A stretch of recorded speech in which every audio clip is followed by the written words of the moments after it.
and welcome to this week's YouTube video. In this week's video, I want to talk about painting backgrounds when you have an obvious area of interest. I will be painting this grey cat, but before I show you the time-lapse video, I want to talk about painting backgrounds generally.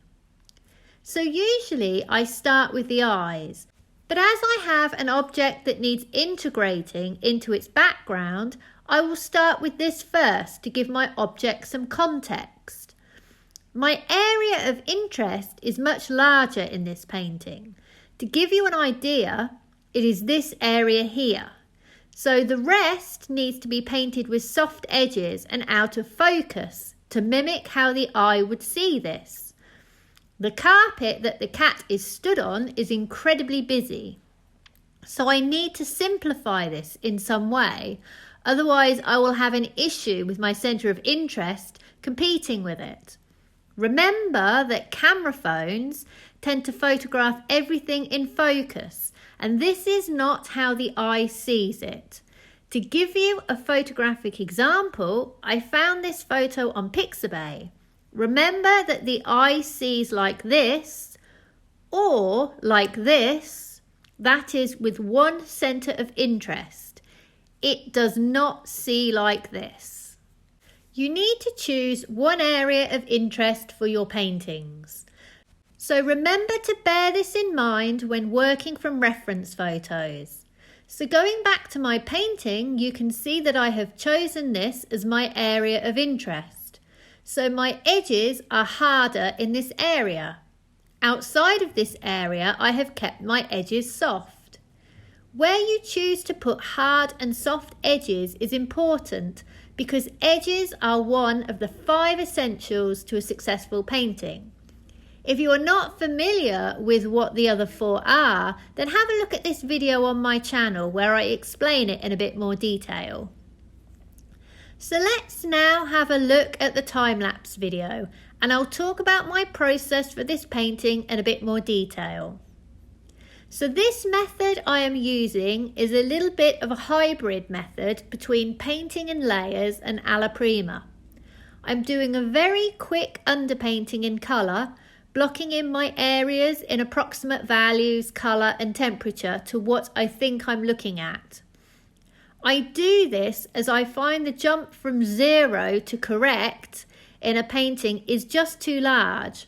So I'm trying to bridge across and make it easier for myself and make that jump a little less extreme. So this first layer is providing a halfway house between the correct version of what I think I'm looking at and nothing at all. I've watered down my paints with gamsol as I wanted this layer to be transparent and easy to paint over. I will let this layer dry overnight and then have another go at it the next day. So as you can see, I am painting the background first, not the cat, not the eyes. I want the background to act as an anchor for my cat, so I'm setting the mood for this first. To soften my edges, I run my rosemary brush, a long-haired comber, over my painting several times. I'll just slow this down for you so you can see it in real time. This is to further soften my edges before I start adding the cat. So layer 2 then, this is where most of the work is done for the painting. Notice that the back of the cat is warm light.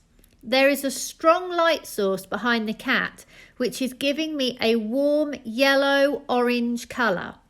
There is also quite a lot of painted white woodwork surrounding the cat in my original reference photo, in the door frames to the left and right of this picture.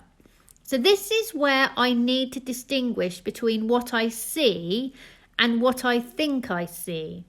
It would be easy for me to think I should paint this woodwork in light grey using black and white.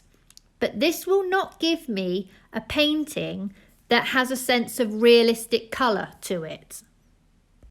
I need to mix a purple for that woodwork, and that will lift my yellow behind the cat.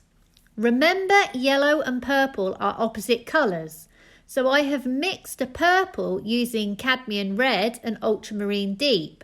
For the yellow behind the cat, I have mixed yellow ochre light with a trace of red. For the really bright areas around the light source, I have mixed cad yellow and cad red. I am lightening both my purples and yellows with white.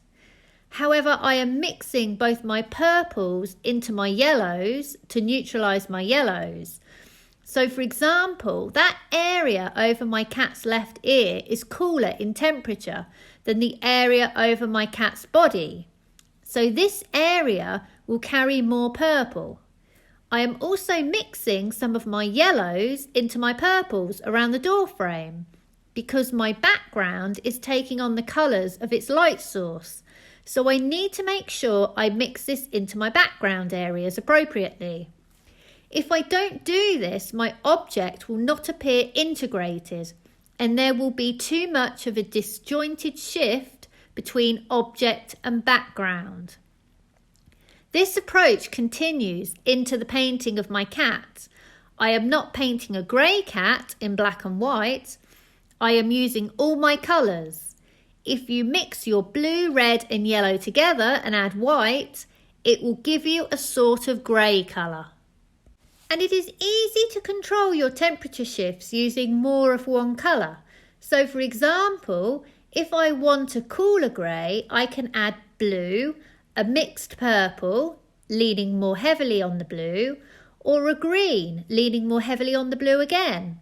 If I want to warm my cat's fur up, I can add yellow or a red purple, or maybe even a yellow green. So I can mix my background colours that I made up, that's my purple and also my yellow, into my cat's fur. And this is how I control my temperature shifts, but also make sure my cat is integrated into its background. The carpet is no different. I am mixing purple into my cadmium red, plus a bit of green to neutralise my red. I'm making my green from my ultramarine plus my yellow ochre light. I am also using the same yellow present behind the cat in the carpet itself. And I am painting this wet on wet because I need enough paint to be able to pull and push around to give me the soft edges that I want. I am trying to paint an impression of the carpet so the viewer can tell it is patterned but cannot see the detail of the pattern. You can edit out information in your paintings by squinting.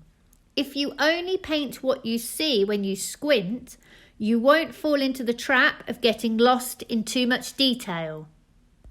And having too much detail in the carpet will make it compete with my cat, which is what I don't want. I have also repeated blue accents in the carpet with blue accents in the cat. The trick is to work on your painting as a whole as you go along. So remember to keep standing back as this will help you to do this.